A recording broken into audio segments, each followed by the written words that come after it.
I realized I made a mistake. Retired Judge Frank Barbaro wants to right a wrong.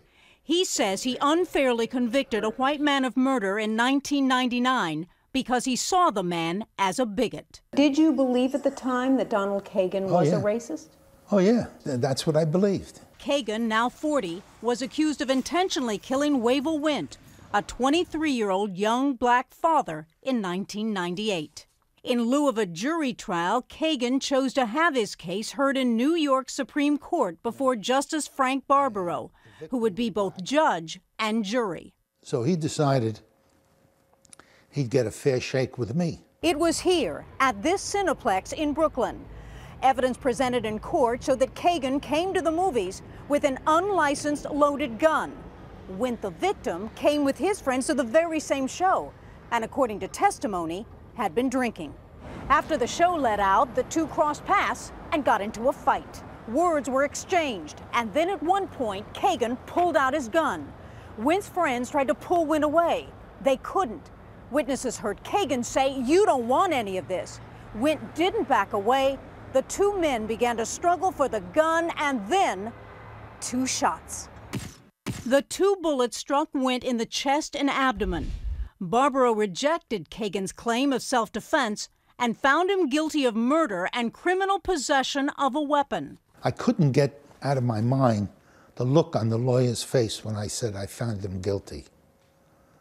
And the defendant on the stand, like he was pleading to me, he was saying, "Look, it just happened, it just happened."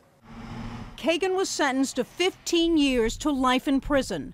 But as Barbaro kept presiding over a full docket of cases, this one haunted him. This struck me because it was connected to the question of race. He began to question his verdict. This was a very well-reasoned opinion. Yes, based on the testimony that came in, with the lens of my background. In other words, Kagan was a racist, but I was wrong. He was fearful. Judge Barbaro picked up the phone to call the convicted murderer's attorney. I was uncomfortable about doing it, but I knew I had to do it. From his reaction, I think he was shocked because there was silence on the phone. Did you ever think once, though, during that time as you were coming to this point, that, oh, I'll let it be. I won't say anything. Did you? No. No. I see it as doing the right thing.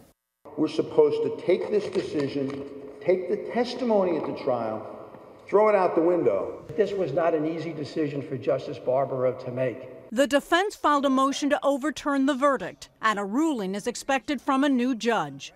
For a judge to argue he was wrong is almost unheard of.